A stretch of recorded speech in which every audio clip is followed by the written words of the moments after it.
Hi ಎಲ್ಲರೂ ಕೂಡ ಹೇಗಿದ್ದೀರಾ? ಎಲ್ಲರೂ ಕೂಡ ಚೆನ್ನಾಗಿದ್ದೀರಾ ಅಂತ ಭಾವಿಸ್ತಾ ಇವತ್ತಿನ ವಿಡಿಯೋವನ್ನ ಶುರು ಮಾಡುವ. ಇವತ್ತಿನ ವಿಡಿಯೋದಲ್ಲಿ ಇಬ್ಬರು ತಾಯಿಯ ಗರ್ಭದಿಂದ ಜನಿಸಿದವನೇ ಜರಾಸಂಧ. ಇದು ಹೇಗೆ ಸಾಧ್ಯ? ಮಹಾಭಾರತದಲ್ಲಿ ಕಾಣಿಸಿಕೊಳ್ಳುವ ಮಹಾನ್ ಯೋಧ ಜರಾಸಂಧ. ಈ ಜರಾಸಂಧ ಭೀಮನಷ್ಟೇ ಶಕ್ತಿಯನ್ನ ಹೊಂದಿದ್ದನು, ಆದ್ರೆ ಭೀಮನಿಂದಲೇ ಕೊಲ್ಲಲ್ಪಡುತ್ತಾನೆ. ಸಾಮಾನ್ಯವಾಗಿ ಒಂದೇ ತಾಯಿಯ ಗರ್ಭದಲ್ಲಿ ಮಕ್ಕಳು ಜನಿಸುತ್ತಾರೆ. ಜರಾಸಂಧ ಇಬ್ಬರು ತಾಯಿಯ ಗರ್ಭದಲ್ಲಿ ಜನಿಸಿದವನು. ಅದು ಹೇಗೆ ಸಾಧ್ಯ ಮತ್ತು ಆತನ ಚರಿತ್ರೆ ಏನು ಅಂತ ಇವತ್ತಿನ ವಿಡಿಯೋದ ಮುಖಾಂತರ ತಿಳಿಯೋಣ. ಜರಾಸಂಧ ಮಹಾಭಾರತ ಕಾಲದ ಮಹಾನ್ ಯೋಧ. ಈ ಜರಾಸಂಧ ಮಗಧ ದೇಶದ ಅರಸ, ದೊಡ್ಡ ಶಿವಭಕ್ತ. ಕೃಷ್ಣ, ಅರ್ಜುನ ಮತ್ತು ಭೀಮ ಸೇರಿ ಇವನನ್ನ ಸಂಹಾರ ಮಾಡುತ್ತಾರೆ. ಜರಾಸಂಧನನ್ನ ಕೊಲ್ಲುವುದು ತುಂಬಾನೇ ಕಷ್ಟಕರವಾಗಿತ್ತು. ಭೀಮ ಅವನನ್ನ ಎರಡು ಭಾಗವಾಗಿ ಸೀಳಿ ಎಸೆದರೂ ಅವನು ಮತ್ತೆ ಬದುಕಿ ಬರುತ್ತಿದ್ದ. ನಂತರ ಶ್ರೀಕೃಷ್ಣನ ಸಲಹೆಯ ಮೇರೆಗೆ ಅವನು ಜರಾಸಂಧನನ್ನ ಎರಡು ಭಾಗವಾಗಿ ಸೀಳಿ ತಲೆಕೆಳಗಾಗಿ ಜೋಡಿಸುತ್ತಾನೆ. ಅಂದರೆ ಎಡಭಾಗದ ತಲೆಯನ್ನ ಬಲಭಾಗದಲ್ಲಿ ಕಾಲಿನತ್ತ, ಬಲಭಾಗದ ತಲೆಯನ್ನ ಎಡಭಾಗದ ಕಾಲಿನತ್ತ ಜೋಡಿಸುವ ಮೂಲಕ ಅವನನ್ನ ಹತ್ಯೆಗೈಯಲಾಗುತ್ತೆ. ಜರಾಸಂಧನ ಮರಣ ಮಾತ್ರವಲ್ಲ, ಆತನ ಜನನವು ವಿಚಿತ್ರವಾಗಿತ್ತು. ಮಹಾಭಾರತ ಕಥೆಯ ಪ್ರಕಾರ ಜರಾಸಂಧನು ಒಂದು ತಾಯಿಯ ಗರ್ಭದಿಂದಲ್ಲ, ಎರಡು ತಾಯಿಯ ಗರ್ಭದಿಂದ ಜನಿಸಿದವನು. ನಿಜ, ಕೇಳಲು ಅಥವಾ ಓದಲು ಇದು ವಿಚಿತ್ರವೆನಿಸಬಹುದು. ಜರಾಸಂಧ ಇಬ್ಬರು ತಾಯಿಯ ಗರ್ಭದಿಂದ ಹೇಗೆ ಜನಿಸಿದನು ಎಂಬ ಕತೆ ಇಲ್ಲಿದೆ.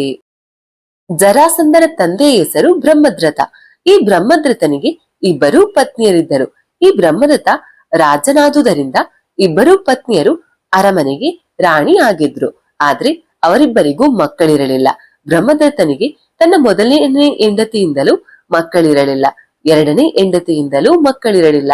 ಇದೇ ವಿಚಾರಕ್ಕೆ ಬ್ರಹ್ಮದತ್ತ ಅಸಮಾಧಾನಗೊಂಡಿದ್ದನು. ಹೇಗಾದ್ರೂ ಸಂತಾನ ಭಾಗ್ಯವನ್ನ ಪಡೆದುಕೊಳ್ಳಲು ತನ್ನ ಸಾಮ್ರಾಜ್ಯಕ್ಕೆ ವಾರಸುದಾರರನ್ನು ಬೇಕೆನ್ನುವ ಕಾರಣಕ್ಕಾಗಿ ಬ್ರಹ್ಮದತ್ತನು ಚಂದ್ರಕೌಶಿಕ ಋಷಿಯ ಆಶ್ರಮಕ್ಕೆ ಹೋಗಿ ಅಲ್ಲಿ ಋಷಿಗಳ ಸೇವೆಯಲ್ಲಿ ತನ್ನನ್ನು ತೊಡಗಿಸಿಕೊಂಡಿರುತ್ತಾನೆ. ರಾಜನ ಸೇವೆಯಿಂದ ತೃಪ್ತನಾದ ಚಂದ್ರಕೌಶಿಕ ಋಷಿ ಆತನ ಅಸಮಾಧಾನಕ್ಕೆ ಕಾರಣವೇನೆಂಬುದನ್ನು ತಿಳಿದುಕೊಳ್ಳುತ್ತಾನೆ. ಆಗ ಚಂದ್ರಕೌಶಿಕ ಋಷಿಯು ಬ್ರಹ್ಮದತ್ತನನ್ನ ಕರೆದು ಒಂದು ಸೇಬನ್ನ ನೀಡಿ ಇದನ್ನು ನಿನ್ನ ಪ್ರೀತಿಯ ಮಡದಿಗೆ ನೀಡುವಂತೆ ಹೇಳುತ್ತಾನೆ. ಆದರೆ ರಾಜನಿಗೆ ತನ್ನ ಇಬ್ಬರೂ ಪತ್ನಿಯ ಮೇಲೆ ಅಪಾರವಾದ ಪ್ರೀತಿ ಇತ್ತು. ಅವನು ತನ್ನ ಇಬ್ಬರೂ ಪತ್ನಿಯರನ್ನ ಒಂದೇ ರೀತಿಯಾಗಿ ಪ್ರೀತಿಸುತ್ತಿದ್ದ. ಈ ಕಾರಣಕ್ಕಾಗಿ ಅವನು ಚಂದ್ರಕೌಶಿಕ ಋಷಿ ನೀಡಿದ ಸೇಬನ್ನ ಹಣ್ಣನ್ನ ಎರಡೂ ಭಾಗಗಳನ್ನಾಗಿ ಮಾಡಿ ತನ್ನ ಇಬ್ಬರು ಪತ್ನಿಯರಿಗೂ ತಿನ್ನಲು ನೀಡುತ್ತಾನೆ. ಈ ಸೇಬು ಹಣ್ಣನ್ನ ತಿಂದ ನಂತರ ಇಬ್ಬರು ಪತ್ನಿಯರಿಗೂ ಮಗು ಜನಿಸುತ್ತದೆ. ಆ ಮಗುವಿನ ಅರ್ಧ ಭಾಗ ಒಂದು ಪತ್ನಿಗೆ ಜನಿಸಿದರೆ ಇನ್ನರ್ಧ ಭಾಗ ಇನ್ನೊಂದು ಪತ್ನಿಗೆ ಜನಿಸುತ್ತದೆ. ಈ ವಿಚಿತ್ರ ಮಗುವನ್ನ ಕಂಡು ಭಯಗೊಂಡ ರಾಣಿಯರು ಆ ಮಗುವನ್ನ ಕಾಡಿನಲ್ಲಿ ಎಸೆಯುತ್ತಾರೆ. ಅದು ಜರಾ ಎನ್ನುವ ಮಾಟಗಾತಿಗೆ ಸಿಗುತ್ತದೆ. ಆಕೆ ತನ್ನ ಶಕ್ತಿಯಿಂದ ಆ ಮಗುವಿನ ದೇಹವನ್ನ ಭಾಗಗಳನ್ನ ಜೋಡಿಸುತ್ತಾಳೆ. ಈ ವಿಚಾರ ತಿಳಿದ ರಾಜ ಮಾಟಗಾತಿಯಿಂದ ಆ ಮಗುವನ್ನ ಪಡೆದುಕೊಂಡು ಮಗುವಿಗೆ ಮಾಟಗಾತಿಯ ಹೆಸರನ್ನ ಸೇರಿಸಿ ಜರಾಸಂಧ ಎಂದು ನಾಮಕರಣ ಮಾಡುತ್ತಾನೆ.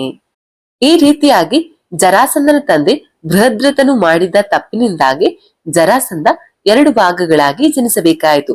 ಮಹಾಭಾರತದಲ್ಲಿ ಜರಾಸಂಧನಿಗೂ ಭೀಮನಿಗೂ ಬರೋಬ್ಬರಿ 28 ದಿನಗಳ ಕಾಲ ಯುದ್ಧ ನಡೆಯುತ್ತದೆ. ಬಳಿಕ ಜರಾಸಂಧ ಭೀಮನಿಂದ ಕೊಲ್ಲಲ್ಪಡುತ್ತಾನೆ.